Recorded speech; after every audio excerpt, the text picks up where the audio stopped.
Welcome back to the ABCs of ERP and Beyond. And today's episode, we are diving into the top 5 benefits of ERP systems for automotive distributors. And I say top 5, we have top 5 to cover for this episode. We'll have another episode in a few episodes' time, having a look at the other 5. We just couldn't choose. We ended up with a list of 10. So today we'll just cover everything from EDI capabilities, costing accuracy, e-commerce connectors. So to kick this off, put a couple of puns in.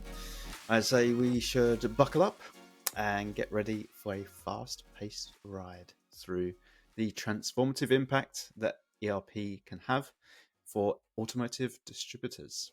And without further ado, I am joined as ever with my co-host Nirav Shah. Welcome back. Hey Peter, how are you? Happy to be back and good. Talk about this topic. It's been fun. We're like in the full heat now here in Chicago, so we are kind of overheating a little bit, but we're hanging in there. Not bad, but doing good overall. We've talked about some pretty fun topics the last couple of weeks, and we're going to continue that that conversation. And today talk about probably I want to say one of the largest industries when it comes to industries around the world. Probably definitely in the U.S., the Midwest for sure. Automotive. We have right up. Probably like 5 hours from now, from my house, it's we have Detroit, Michigan, which in its heyday, right, was hustling and bustling. You have GE there, you have, all like the top 5 major automakers there. So there is tiers to automotive, right? And you have your OEM, which is like your Chevys, your Hondas, your GM, and the OEM is the car manufacturer itself. And then under that OEM, you have a chain of suppliers that essentially fulfill the need of one supplier to another supplier, which then ultimately you could either sell directly to the OEM or you sell to a tier supplier within that supply chain. And that tier supplier does something along the lines to that same product and then sells it to the OEM. A lot of different branches in this relationship when you look at vendors and customers in the OEM industry. But kind of from a very basic level, you have different levels of suppliers. You have tier 1 supplier to the OEM. You have tier 2 supplier to the OEM, tier 3 supplier OEM, and so on and so forth. So it's important to understand what tier you are as a supplier, automotive supplier, right? And it could be right B2B or it could be B2C. So that's another consideration when we talk about auto parts distribution. Automotive distribution is, who are we distributing to? Is it going to be ultimately to the OEM, or is it going to be where we're selling on eBay or another marketplace where I'm an aftermarket supplier and I sell oil filters, I sell air filters that are not OEM, they're aftermarket, but I sell them on different marketplaces to B2C. Maybe it's both. Maybe it's B2B or B2C, right? And you could quickly see how this could become a very important topic, because you have to be able to, regardless of who your customer is, how to organize that data, bring those orders in, fulfill those orders to the right customer, get the right analytics, right transactional data to continue to grow your business. So, there's we're talking about probably 10 things in the next few episodes that relate to automotive distributors, but I'm sure we could probably come up with 20, 25, right? And it was definitely hard to pick the 10, but we're hoping, if you're a automotive distributor and you are in the supply chain and you sell to different types of customers and you're having problems running your business, you're having problems providing the proper customer service, a lot of lost orders, a lot of lost money, a lot of lost time because you're running multiple systems internally. I think this episode's for you to, hopefully you could you could hear some of the problems that we talk about that you might be facing, and you could take a look at what an ERP could do for you in your business and help solve some of these challenges. So, fantastic topic today that we're talking about, and the complexities around a lot of these things sometimes go unnoticed, but I'm happy that we're going to kind of bring these out to the forefront and talk them through to help other automotive distributors, run their business a little bit more efficiently. Yeah, I see a lot of benefits in some of these that we've written down. Some that we've kind of touched upon before, but they're really impactful, especially in the automotive industry. And I think the one we're starting off with here is especially a big benefit for the automotive distributor, which is the capability of leveraging EDI. So when we're talking about running transactions through an EDI interface, we see a lot of benefits, right? And I'm going to just kick this off with just saying simply reduced amount of errors, like especially with having an automation side of processing transactions. Whenever there's an EDI involved and it's set up to interface with, say, your tier one suppliers or tier two suppliers, taking that human error or prone to human error processes out and running it through an EDI solution, massive benefit there, right? Oh, big time, big time. Automotive depends on EDI for the most part. Very rarely, especially if you're in that supply chain, value-added supply chain, where you're feeding directly to the OEM, or you're feeding product directly to an OEM supplier. All that's electronic. Very rarely do you see that relationship be manual, where there is paper or there's emails going through, because the timing of the responses is so critical in automotive that the line ultimately where the product's going to be used in could potentially be shut down if you don't get the product just at the right time for the automotive industry. It's not like they carry product in their warehouse in case you miss a delivery. Maybe they have some safety stock, but for the most part, they want you to be on time and they want you to be there when it's necessary. So EDI is super important because it sends these messages back and forth, right? What we call responses, 820s, 805s, ASNs, advanced shipping notices. All these things are all electronic data interchange that ERP systems could connect to, right? And the way that happens is that there's trading partners out there, and these trading partners have pre-mapped these sales orders, purchase order formats, electronic documents to the ERP, so those orders should come in very quickly without really any manual intervention, and that order gets committed into the orders ERP, and then you can start planning it, fulfilling it, and then as there's changes that happen to that order from the OEM or from another supplier that's sending you that sales order, well, those changes come in as separate documents, responses that go and update the order.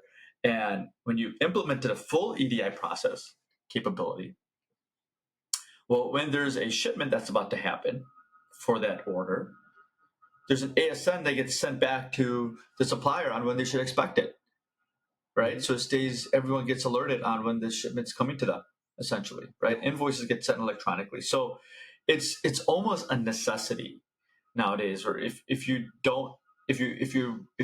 taking in orders to EDI and you're not able to seamlessly pass that in on your backend solution, like an ERP system or a business management system, you're doing unnecessary work. You are wasting a lot of time, a lot of inefficiencies there in the upfront process of bringing in that orders. And as you mentioned, Peter, the possibility of errors where you're taking these sales order documents, and imagine it's just not just maybe one line, right? The sales orders could be 50 lines, 100 lines, 200 lines, and you're putting them in manually, and you're prone to error, late shipments, all these different things that ultimately count towards your vendor performance score with your supplier, right? So you got to think of that, how it's all connected at the end of the day, where if you have right systems in place, on that other side of it, when you look at the vendor performance, or increase that rating, you'll be, Mm. instead of a tier 3 supplier, you can move up to be a tier 2 supplier potentially, right? It all comes down to that vendor support rating, vendor rating profile that you have with them, and the goal should always be to increase your status with your vendors, with your customers, and doing that starts with your ERP system, right? To be able to do it with free of error. Um, your cost of transaction is low, and you're able to feed that one order that comes in on the sales side, plan it, purchase, fulfill it, ship it to the customer. All happens within one system. Hmm. Yeah, just imagine that. Like, I think it's probably limits you to becoming like a tier three, moving from tier three to tier two, because when you take that jump, that could really knock you back down when you see the sudden increase in demand, or the amount of variety that you might need to now offer, Yeah, especially as a distributor. You could be talking thousands of SKUs on sales orders with hundreds of sales lines. If a human is managing that, you could probably find yourself, yeah, this is not working, and could end up negatively impacting relationships with customers when you try and take that step into being a bigger distributor, and then realizing that your human based processes are really the bottleneck of the whole thing. So, like, imagine if you did have that sales order with 200 lines. How long is that going to take someone to sit there and key that in, versus it just being through an automated process? It doesn't matter if it's one line or 200 lines. It still takes 20 milliseconds to yeah, import that, because it's just data. Um, oh yeah, compared to a human, there's now 200 opportunities for it to be wrong. It's now yeah, 200 times longer, because, say it takes, I don't know, 3 seconds per sales line. Or multiply yeah. that by 200, and they're going to sit there Mhm. for 15 minutes on one order. That's going to really hamper your efforts. Hamper your ability to grow and increase your capacity without EDI. Yeah, yeah, 100%. Number two, costing. So, we talk about costing so much, and accurate costing, especially when it comes to ERP. So, let's talk about this again, but this time with the automotive lens. So, Yeah, benefit number two here: costing accuracy. yeah. There's a lot of touch points with automotive parts. A lot of people are touching them, right? You have the manufacturer that where you buy it from, possibly, and how much that cost is. But then you have the shipping cost, right? And then you may do some value added service to that product, and you have your internal assembly cost. Is what is the true cost at the end of the day of the product that you are selling to your customer, and then what is the true margin, right? Are you making money on this, right? A lot of customers are not able to capture that product cost. If you're running, single systems, single-sided systems, what I like to say is, just like an accounting system, but it's not an inventory control system. You're doing inventory control on like a spreadsheet, or you're just, running a SolidWorks system where you just put in a purchase cost, right? And you don't, and then when it comes in, you're expensing it. It's really not capitalized in your inventory on your balance sheet, right? Where you're not seeing the full picture of what is this item taking you to fulfill to the customer, um, Mm-hmm. and how many times you're buying this item, right, and turning it over.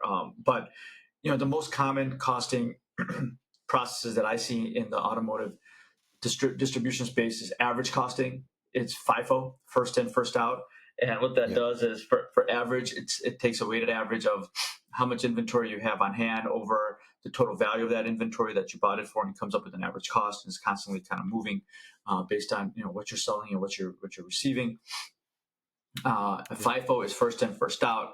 That's very straightforward. You're basically whatever that first cost is that's coming in, it's going to go ahead and take that cost layer and apply that to your cost of goods sold, right? So over time we know inflation goes up, so your cost of goods sold relatively stays lower initially, but it increases because you're buying over time.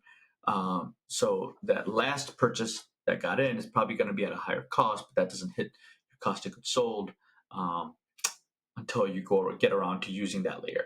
So those are the two main layers I see. But it's important that not just the pure purchase cost. We'll talk about this probably in our next session. Is what additional ancillary cost do you have with that product?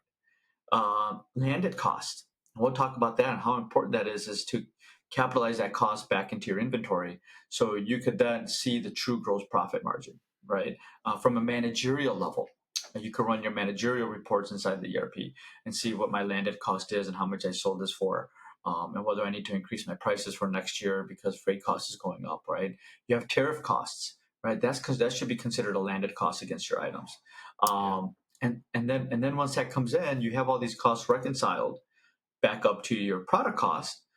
Then what happens if you do add some value to it, right? Someone is reboxing something that comes Mm. in, or they're adding a couple stickers on something, right? It could be very minor in terms of that, but there's some additional labor that's being applied. Well, how do you apply that labor and add that additional cost to it, right? And if you don't have an ERP system that's connected to inventory management, finance management, um, production management, it's going to be very difficult to capture that cost for you, right? You're going to be basically manually looking at these numbers periodically and trying to understand, did you make a margin after all these costs are included in Mm. your financials? So instead of looking at it after the fact, why not look at it ahead of what's happening and in real time to make decisions on how do we become more efficient?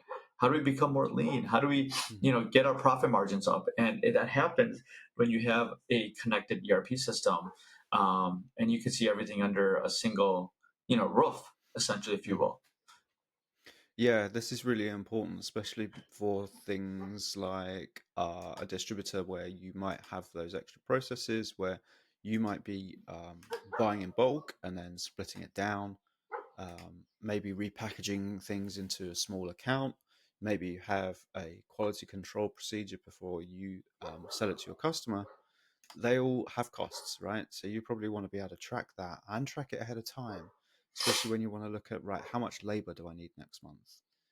If I have the ability to make my labor leaner because I've got a quieter month coming up, or maybe there's something in the market that dictates that we're going to be going through a quiet period, I want to know that as soon as I can to then accurately plan my labor and plan my internal resources accordingly to that, rather than, Yeah. as you said, after the fact. It's too late if you've already got a team full of people and very few orders that need to be repackaged that are actually going out the door. So um, Hmm. both that from a labor point of view and a materials. It might be a non-inventory item for you, but you might want to track the repackaging costs. You might want to track expensed materials like you know the packaging that goes inside the box or the tape, or it could really be anything. Even for a distributor, I'd imagine if they are building skids and they're going out with multiple products on, well, how much am I expensing on whatever it happens to be, the actual pallet, the shrink wrap, and all of the extra costs that can Hmm. affect the profitability and your margin levels. Like, I want to know that, and if I can get that ahead of time, even better. Hmm. Exactly, right. You could do a lot better trends analysis and understand. Have conversation with your vendors before you put the next purchase order in. Like, hey, Mr. Vendor, this product that we're buying from you, yeah, you're charging us $5, but our shipping and our tariff costs, right, are like $15. So what could we do to get our price down a little bit, right?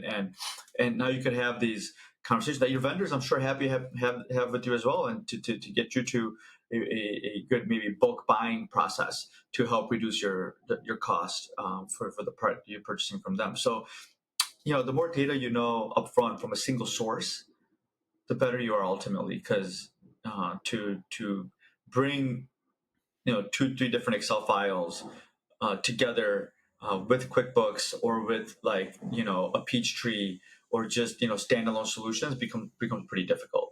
Point number three, this is getting back onto the tech side of things. This one we've spoken about a lot, and we did when we had Chris Harrington on recently about this. e-commerce connectors, the benefit of e-commerce connectors that an ERP gives us, especially for a distributor and especially for an automotive distributor, which was the exact example that Chris gave when we were talking Yeah. to her about this. So let's expand on this point. Yeah, I mean it's almost like in order to be a distributor in the automotive space, you have to be on ecom.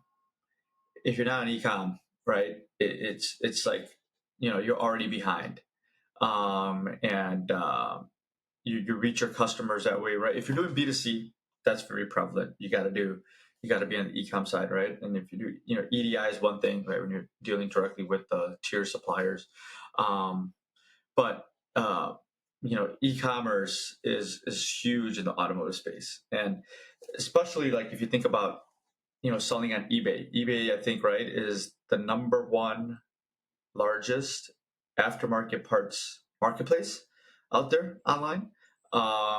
And there's a bunch of other micro automotive parts distributor sites online as well. So there's these automotive distributors selling online everywhere. And when these orders are coming in and you're taking orders from these sites, well, what's the process for those orders to get into a single system? And the reason why the single system part of it is more important is whether you're dealing with the manufacturer or a end customer, consumer, the fulfillment of that order should be the same. You want to standardize that. The fulfillment of that order needs to be the same. You could have orders coming in from all these different places, EDI, e-commerce, right? Email, all that stuff, but they need to come into a single order entry process. And then how does that get fulfilled has to be standardized. How do you manage that inventory that you're buying should be standardized. How do you manage the warehouse should be standardized. And then you get into the shipping part, should be standardized, right? And there's all these rules in place that if this happens, then that happens. If this happens, then that happens, right? Through all the warehousing flow, through all the fulfillment, through all the purchasing and planning and all that. But the rules that standardize the business, and then you fulfill it on those different channels, whether it's going to be eBay, whether it's going to be um, an online marketplace that you sell automotive parts, whether it's going to be your tier 3 supplier, tier 4 supplier via EDI, right? So all these different points of orders that come in, when they come into an ERP system, you're not having to double entry all that. You don't have to say, all right, we just got this eBay order, we're going to put this in, this way. That's a little different than we're going to put in our EDI order. It's going to be this way. Well, if you have a standard process, right, and you have these tools, these connectors, and these tools that are basically designed to do this job for you intelligently, you're more than focused on customer service, being ahead of any delays, being ahead of planning, you know, working with vendors and customers, provide that true value outside of just being data entry specialists and experts, that you're able to take that order and get all the analytics you need around that process. So e-commerce is no different than EDI, right? It's they're taking orders electronically, whether you have your own B2B site or a B2C site, right? You're on Shopify, you do BigCommerce. Well, you want strong ERPs, ERP software like Acumatica or Dynamics Business Central or other ERPs that for your industry are designed to connect to those marketplaces, the omni-channel, take in the orders, and help increase customer satisfaction. The other thing I really like about e-commerce is it gives you the ability to separate out maybe the B2C side of your business versus the B2B side. We know that B2C, if you're just especially selling to the general public, especially automotive parts and spare parts, then it just takes just as long to process that one order for an end customer for that one part as it does for a large order for to as a B2B transaction where they're ordering 100 boxes of that one part. And when you look at the fact that the time takes the same, one is for an order of $5, the other one is an order for $50,000. I don't really want to dedicate just as much time on those small orders, especially my customer service team. So if I can run an e-commerce side for B2C and have that fully automated with the integration through e-commerce connectors, then I know that that allows my customer service team to dedicate on the true big customers and that B2B relationship that I really want them to continuously make better, improve relationships with my larger customers than the general public with their hundreds of tiny small orders. The Yeah. ability that this gives me is to split those two channels. Yeah. Then I can not focus on that, know that it's coming into the same ERP system, so I can still run an analytics across my whole business, but I know that I'm not having to dedicate resource to that low volume, high frequency type of business. Right. Right. Because we know that's where the noise is, right? That's where the noise Mm-hmm. is. It's always on the small customers. They're the ones that shout the loudest. They're the ones that have the most complexity, most variety. They're the ones that cause these kind of problems. So if I can run Mm-hmm. it through an e-commerce channel that's integrated with my ERP, that means that I'm not having to have as many human touch points on it. And that can kind of just tick along nicely, can't it? And Yeah. then we can concentrate on these larger customers who often are the most simplest to transact with anyway. But this is where I see the huge benefit of having e-commerce connectors. Yeah, absolutely. And one part that we're going to touch next week, it's going to be returns, right? How does returns play a factor into all this? Mm. And that's a pretty big component. And you need to be able to understand, be able to bring up that source document, that initial order to help process the return, to ensure they're returning the right thing, they're returning the correct quantity within the order that was originally placed. And are you reversing the same cost or crediting the same cost that's coming back in, or are you valuing that inventory load differently? All right, that when you have an ERP and you're able to do your RMA process successfully, that closes the loop on the whole process. Now, you don't want obviously a high returns out there, but really returns has so many different branches and paths that an ERP could help you clarify that return process to make you a better organization at the end of the day. Because if you could provide seamless returns, right, and clarification on the returns, and document that and get good analytics on your return, it's just going to make you a better company. Mm. Don't spoil the next time that we have a look at the other 5 points. Maybe we should just cut that and move it in. Yeah, Spoiler alert. That's a good point. Spoiler alert. Spoiler alert. But no, you're right. It does. It completely closes that loop, doesn't it? Mm-hmm. We know that those kind of RMA processes, they can be the ones that cause friction, and you really want to make that as simple as possible. Yeah. Okay, point number 4 here. Predictive forecasting, especially for planning of inventory levels, planning of raw materials, and really streamlining the purchasing processes based on cycles, based on future trends. So predictive analytics then, what's the benefit here? Yeah, so forecasting, everyone knows that traditional demand forecasting, right? You put in, based on a sales forecast, you put in what you expect to buy, or make next year. So, from a traditional planning perspective, when you plan, you run MRP, you run MPS, you do any type of planning, you plan to either order to or make to, or your actual sales orders, which is your actual demand, or forecast, right? Whichever one is higher, you make that quantity. Okay, that standard forecasting this philosophy has been going on for so long. Even through Apex, which is the American Production Inventory Controls Association systems, and companies are getting smarter, and they just don't want to manually calculate like what their forecast should be, right? Because think about all that historical data you have to look at. Like, okay, well, we didn't sell much of this item, so we have to drop our forecast down by X, and you have to load that into your planning system. Well, there's these new emerging tools out there that are called predictive forecasting. So it looks at trends in your data and will automatically suggest changes to your forecast as you're going on with that year, right? And Mm-hmm. that will allow you to be leaner, sell based on what you're actually selling to customers, based on usage, whether that's consumption in manufacturing or that's selling to customers. Mm-hmm.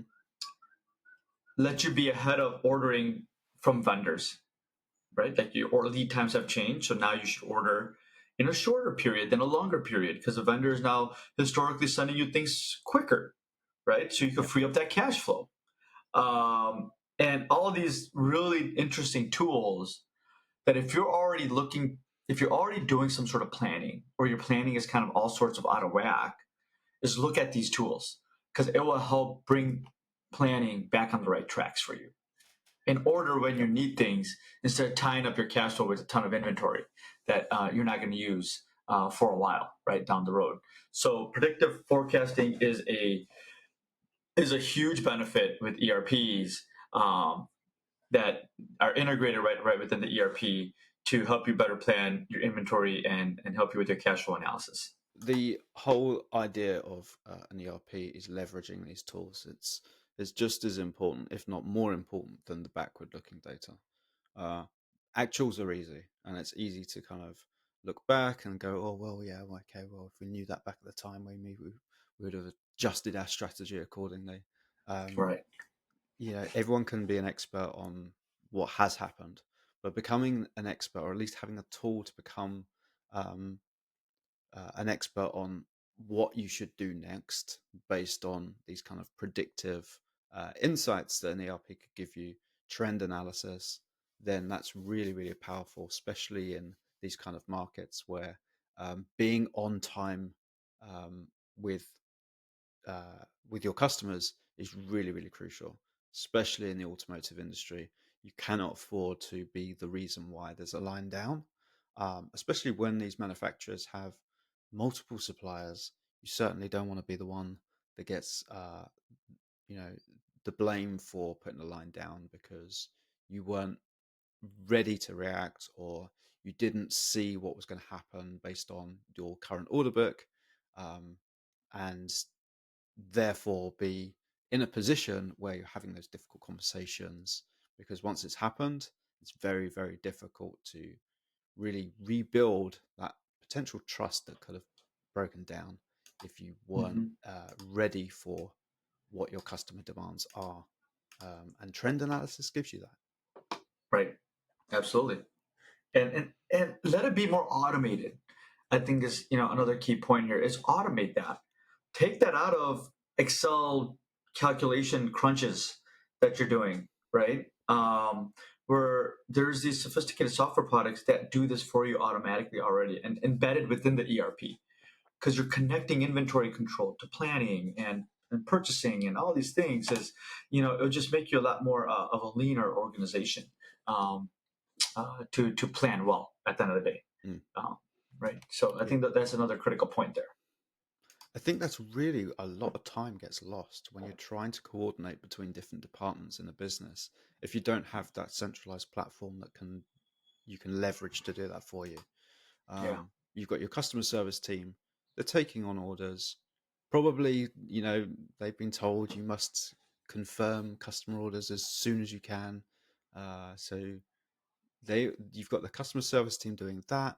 They might not have the visibility if you're managing this outside of an ERP. They might not have the Hmm. visibility of lead times, of current capacity based on orders already in the system, or they don't have the visibility of supply chain issues. Maybe your supplier is also just found out that particular lead times have now been temporarily extended.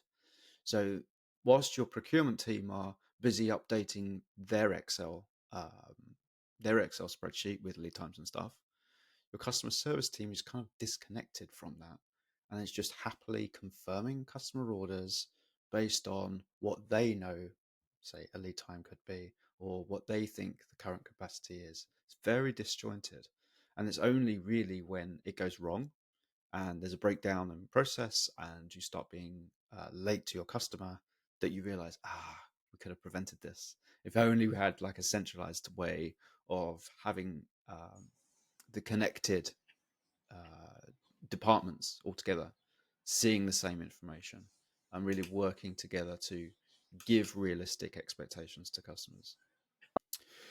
Okay, point number 5, our last one for this episode.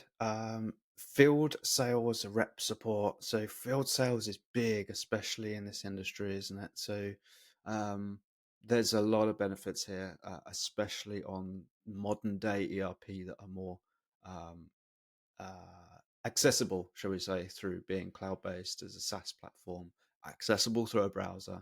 We know there's a lot of benefits there. So let's break this one down. So, benefits for field sales reps. Yeah. So if you kind of think about how we're going about what we're considering automotive distributor, right? We've talked about the electronic order. We've talked about the EDI order. We've talked about the e-commerce order, right? The web-based. But what sometimes gets forgotten is the field service type order, the field reps that are out there, right? The field sales reps, right? They're going and selling auto parts to local garages, right? Mom and pop mechanics, um, or other smaller retail distributors, right? They're actually driving there and they're talking to the owner and they're putting in an order right in front of there, right where they're when they're on Mm, site. So that order needs to somehow come into the ERP. Now, a lot of these places, it's kind of hard to believe that there might not be internet connection where they're going potentially.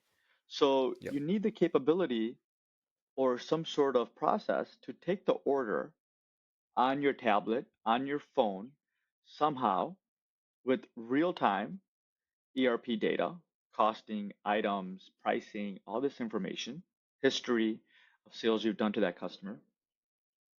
So take the order online or offline. And then as you take that order, within an hour or so, that order gets synchronized back into your back end. So it comes back in as a sales order. Your reps don't have to fax, don't have to email anything over, right, to your customer service team, right? It's basically very low touch. The order's taken, feeds into your ERP automatically as maybe a different order type, and gets fulfilled in a standardized way. Gets processed, gets planned, purchased, fulfilled, shipped back to the customer in a very standardized way. So that process alone, right, can be standardized with a good ERP system. Mm-hmm. Because, if you're taking orders on the field, most likely you might not have an app, you might not have a centralized system, but people are maybe taking something on an Excel scratch paper, or they have a notepad that has a printed form on it that's telling them what they're buying, and they'll just fill it out manually. And there's a carbon copy that gets scanned and maybe gets out to the front desk. And now, are those words legible? Did you spill coffee on that order? Did anything happen? Right? You have to make 5 phone calls. Like, hey, what was exactly being ordered over here? Right? Think about the time waste, the inefficiency there. Yeah. And, in this And day just and the age, customer experience, the really, customer in experience, general. exactly. Yeah. Yeah, absolutely. There's better tools out there to handle these field sales reps, help them do their job better, have more data in their fingertips to cross sale, right? To tell them what they ordered last time, to reorder again, right? More information you give them in the fingertips that could ultimately increase your bottom line. Mm-hmm. Because all that information feeds into ERP, and your ERP is a single source of truth. And now you could do really good revenue reporting on, what what type of sales are 80% of your business at the end of the day. Is it e-commerce? Is it EDI? One of our tier suppliers? Is it our field sales reps, right? Who is our top performing sales rep, right? Where's our best margins? Now you can do all this analysis, when you have a good, true ERP system Mm. that is designed to streamline your business end to end. Yep. Yep. I think this is huge for the customer experience side of things.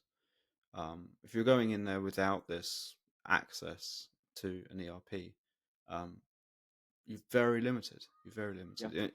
The sales rep is going to have the price list, customer price list with them, but they're certainly not going to have um, the knowledge of current inventory levels, current lead times, what else the customer's already got on order, maybe not up to date KPI, customer facing KPIs. What's the current delivery performance to this customer?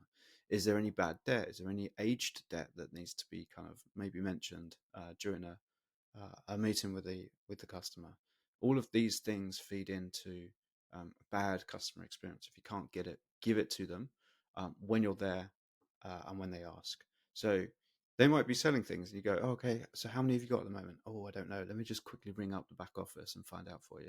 And you're on hold Yeah. because they're busy on the phone to other customers. It's kind of a bad experience, especially if you are writing it down on Scratchpad or whatever, and say, "Right, yeah, the order will be put on our system when I get back to the office. I'll try and get Yeah. in, back there this evening, but it might be tomorrow until you get your order Yeah. confirmation." Like, no, I want it right Exactly. there. I want it now. Yeah. Yeah. Um, and the Yeah. discrepancy of pricing, you don't want to be in a position where the sales rep is given taking the order, then because it's disconnected and they don't have access to the ERP, that then eventually gets to customer service or the back office. They process it, and the customer gets the confirmation, and it's Yeah. got different prices to what was Right. said during the meeting a Right. few hours ago with the rep. Right. Then they're going to phone up. Then they've probably got two phone calls to make. One straight to the back office going, "Are you sure those prices are correct?" Another Yep. one to the sales rep going, "You were in here 2 hours earlier. You told me that my prices were this, this, and this." It's just awful, isn't Oh it? my, there's so much wasted time, there. And Yeah. you want to, even though, the reps are out in the field, you want to keep it as a seamless process. It's almost like they're in the office as they're outside in the field, right? Because when I say when they're in their office, that means that they have access to the data. They have access to systems that are gonna, make their job a lot more successful at the end of the day. Hmm. And you can ultimately, increase your customer satisfaction. But yeah, I think that's the one sometimes that, sometimes gets swept under the rug. Like, okay, these guys are out there selling, let them go out there and sell. But yeah, they're selling, but how much extra work does that create for your back office that they're selling, right? How much of that extra waste can you eliminate Hmm. with the good ERP system in place? Yep. Yep. Yep. And things like quote generation as well. Maybe you're quote based before it's just selling from a catalog. You can build Yep. out a quote, or the sales rep can build out a quote with the customer there and there. Maybe Yep. looking at price breaks and incentives. You can calculate those right with the customer on the fly, um, without seeing margins or your cost base or whatever. But if this is in Yep. your ERP with price breaks and coupled with current inventory levels and lead times based on volume, you can work with the customer to build out a quote rather than kind of lay down a quote to a customer. They want to make changes. You amend the quote, send them a new quote. It's a very disjointed process. Good. So that's our first of our top 10. So we got covered five. We've got another five to go. Um, so EDI capabilities, big one for me. Costing accuracy, connectors with e-commerce is a big one. Predictive analysis and forecasting of inventory. And as we just said, field sales rep support for those guys out in the field. Massive benefit. Um, I can see why we struggle to get to just top five because they're five big ones already, Yeah. and we've still got the whole spoiler alert RMA process, lot control, lot numbers, serial number tracking, and lots of goodies to come up in part two. Hmm. So thank you. This is great to see. Like a conversation about ERP for a specific industry, because as we've spoken about, especially on the EDI side, there's some real big hitters for a particular industry in terms of EDI with the automotive industry. So it's really cool. We should do more of these kind of Yep. specific I agree. industry conversations. Um, and maybe we should touch upon some of the um, ERP editions, especially like Acumatica. Yeah. We know that there's Yeah. like a manufacturing edition and a distribution edition. So we should talk about how those are like tailored to particular industries. That'd be quite cool. Yeah. That'd be nice. Cool. Thank you, Nirav. It's been a great episode. I don't know what this final edit will look like, but we did have some technical issues during it. Yeah. Um, Yeah.